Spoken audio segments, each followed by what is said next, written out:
ஒரு அரசியல்வாதி கிடையாது, அரசியலுக்கு வருவன கனவு கூட எதிர்பார்ப்பது கிடையாது. எனக்கு அப்பா 4 வருஷத்துக்கு முன்னாடி முதுமைங்கிறது எல்லாருக்கும், முதுமை மரணம்ங்கிறது எல்லாருக்கும் தான். 4 வருஷத்துக்கு முன்னாடி அவருக்கு உடம்பு முடியாத போது ஒரு சூழ்நிலை நான் வரேன், நான் அரசியலுக்கு வரேன். எங்க கட்சிக்காரெல்லாம் வலுக்கட்டாயமா இழுத்துட்டு வந்து என்ன அரசியலுக்கு விட்டாங்க.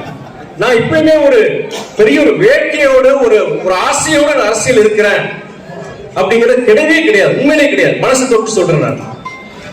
எல்லாருக்கும் உங்களுக்கு அப்பாக்கள் இருக்கும், எல்லாருக்கும் ஒரு தந்தை இருக்கும்.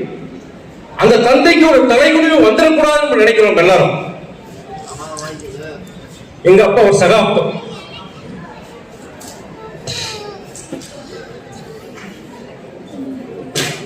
அந்த சகாப்தத்துக்கு தலைகுனிவு வந்துடக்கூடாது, அரசியலுக்கு வந்துக்கிறார்.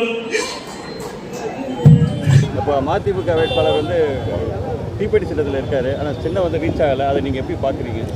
சின்ன ரீச் ஆகாமல் இருக்கிறது ஒரு பக்கம் இருக்கட்டுங்க. இப்போ யாராக இருந்தாலும் நியாயமாக இந்த மாதிரி ஒரு தேர்தல் களத்தில் இறங்கி மக்களுடைய ஒரு உறுப்பினராக நான் செயல்பட விரும்புகிறேன் அப்படின்னு சொல்லும்போது உண்மையிலே அந்த பணி செய்யணும் அப்படிங்கிற ஒரு ஆர்வத்தோடும் அந்த உள்நோக்கத்தோடும் அந்த ஒரு பற்றோடு கண்டிப்பாக செயல்படணும்.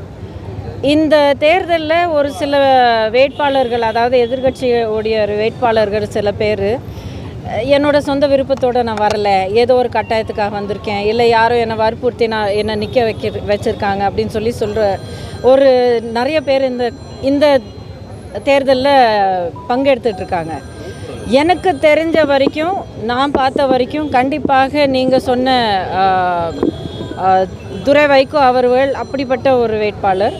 அவர் என்னுடைய விருப்பத்துக்காக நான் வரலை, அப்பா மேலே இருக்கிற அந்த பாசத்தில் அவருடைய கட்சியை இன்னும் காப்பாற்றணும், அதுக்காக நான் வந்திருக்கேன் அப்படின்னு சொல்லியிருக்காரு. அந்த பாசத்தை நான் பாராட்டுறேன். கண்டிப்பாக எந்த ஒரு குழந்தைக்கும் அவங்களுடைய அம்மா அப்பா மேலே அந்த மாதிரி ஒரு பாசம் இருக்கணும். ஆனால் இந்த பக்கம் அவங்க யாருக்காக வாக்குறுதி கொடுக்குறாங்க, யாரை பார்த்து நான் அவங்களுக்காக இருக்கேன் அப்படின்னு சொல்கிறாங்களோ அவங்க அப்பாவி மக்கள். அந்த மக்களுடைய வாழ்க்கையை இவங்க மேலே ஆதாரப்பட்டிருக்கோம்.